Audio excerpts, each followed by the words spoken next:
Good morning, guys. So today we're going to be doing some more reading in our book Inside Out. So if you don't have your book, pause the video, run and grab it really quickly, and also grab your notebook, because we're not going to be taking notes together today, but you're going to need it to write some things down so that you have them. So take a minute, go get your book for me.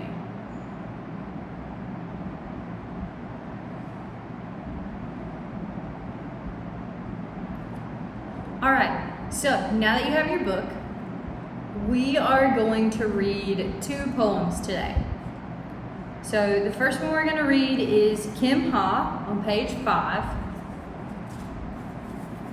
So Kim Ha on page 5. And then the next one we're going to read is Papaya Tree on page 8. So today we're going to have a lot to read, but that's okay. Alright, so I'm going to go ahead and start reading to you, so this isn't super long, and then we'll talk a little bit about it afterwards. So the first one, Kim Ha, so I'm on page 5. My name is Ha. My brother Kwong remembers I was as red and fat as a baby hippopotamus when he first saw me. Inspiring the name, Hama, river horse. Brother Vu screams, "Hi-ya!" and makes me jump every time he breaks wood or bricks in imitation of Bruce Lee. Brother Cho, I think it's pronounced Cho. I'm not good at Vietnamese pronunciation. Calls me Mother's Tail because I'm always 3 steps from her. I can't make my brothers go live elsewhere, but I can hide their sandals. We each have but one pair, much needed during this dry season, when the earth stings. Mother tells me to ignore my brothers. We named you Kim Ha after the golden Kim River Ha, where father and I once strolled in the evenings. My parents had no idea what 3 older brothers can do to the simple name Ha. Mother tells me they tease you because they adore you. She's wrong, but I still love being near her, even more than I love my papaya tree. I will offer her its first fruit every day.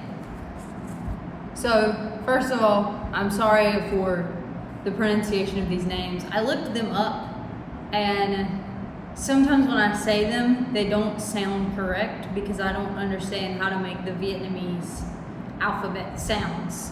It's like when someone who doesn't understand Spanish tries to roll their R's and it sounds kind of stupid. It's kind of like that. So I apologize if you know how to pronounce those names. I'm trying.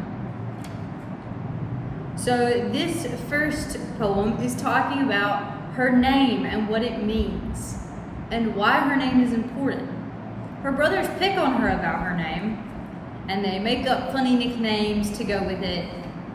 But her mother and father have a specific meaning to why they named her that.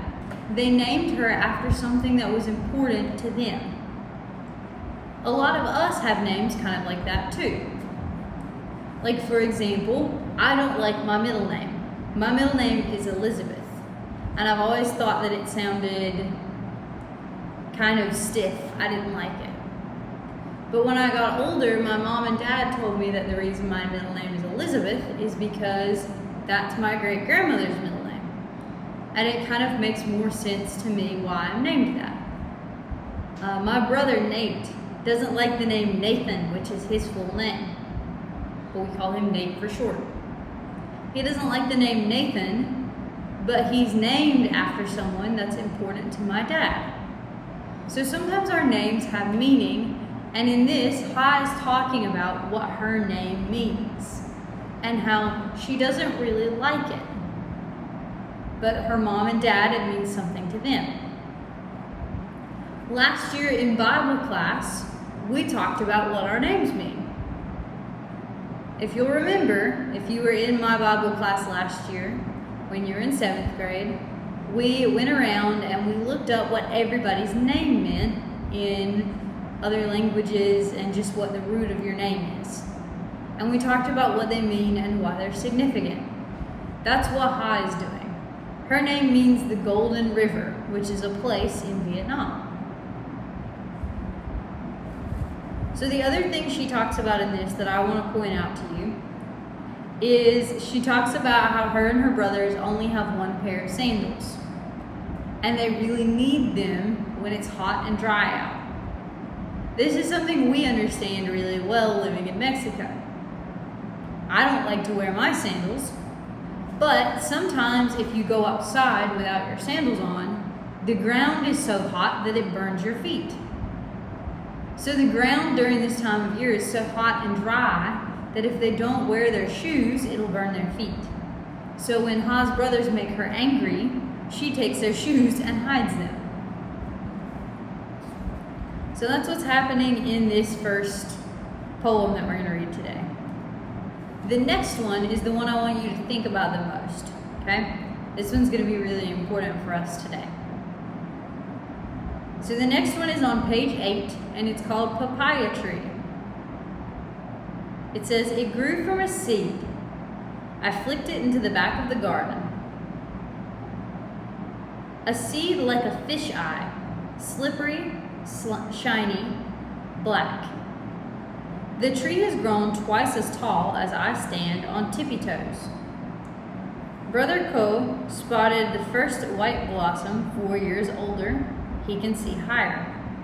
Brother Vu later found a baby papaya the size of a fist clinging to the trunk. At 18, he can see that much higher. Brother Quang is the oldest, 21 and studying engineering. Who knows what he will notice before me? I vow to rise first every morning, to stare at the dew on the green fruit shaped like a light bulb. I will be the first to witness its ripening. Mid-February." So she's talking about each of her 3 brothers and what they see on the tree first. All right, I want you to remember that and remember which of her brothers looks at it and what they see. The other thing that it talks about is that she's growing a papaya tree. So we know what those are because we grow them here sometimes. She grew it by accident. I don't know if you've ever done that, where you take a piece of fruit and you throw it away, and the next year there's a tree there, or a bush there, or some kind of plant there. That happened at my grandpa's house. They were eating peaches and threw the peach pit away near the horse pen, and the next year there were 2 peach trees. So this happens a lot. So she doesn't mean to grow a papaya tree, but she grows one by throwing away the seeds. So what I want you to do is I want you to reread this to yourself. It's really important that we practice reading to ourselves so that you guys can understand what things are talking about, so that you can understand what's going on in the text. Because when I read, I interrupt myself sometimes to explain something to you, or to tell you about something, or to apologize for saying a word wrong, because I know I say a lot of words wrong. And I stop to explain things a lot. I need you to read by yourself so that you can practice understanding the words without me there to say, okay, this word means this. Okay? So for today, what I want you to do is I want you to read the text again by yourself and start thinking about 5 things. 5 things that you can infer from the text. All right? So I'm going to give you an example. We're going to do one together. You still have to have 5 other than this one. This would be your 6th one. So we're going to do one together. So the name of this particular poem is Papaya Tree, right? So I want you to think about this book as a whole book. Not just about this poem or the poem we read before. The whole thing we've read so far. Now, the next thing I want you to do is to look at the cover of your book. There are 3 things on the cover. What are they? Take a minute to look and think about what they might be.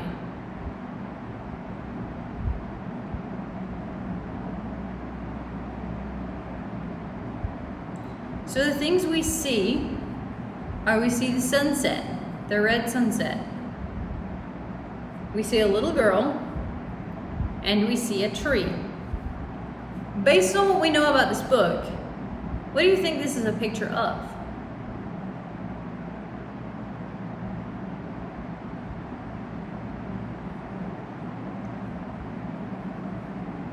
So I think that the little girl is probably supposed to be Ha. And the tree she's standing beside looks a little bit like a papaya tree. You guys know what those look like. If you don't, Google it. It looks a little bit like a papaya tree. So I think that what we can infer about this picture, what we can understand without knowing for sure, just using the text, is that this is a picture of Ha and her papaya tree.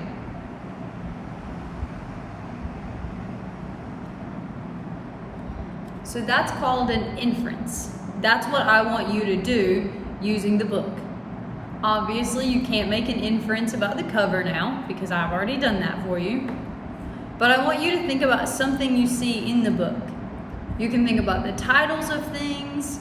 You can think about what you think will happen in the future. So you could tell me what you think will happen to Ha and her brothers. You could tell me what you think is going on. You could tell me any of those kinds of things. All right? So I want you to make 5 on your own. Think about them today. And in tomorrow's assignment, I'll have an assignment for you to do where you'll tell me the 5 inferences you can make about this. Okay? If you have any questions, let me know. Ask me today so that I can help you tomorrow. Okay? I'll talk to you guys tomorrow. Have a good day.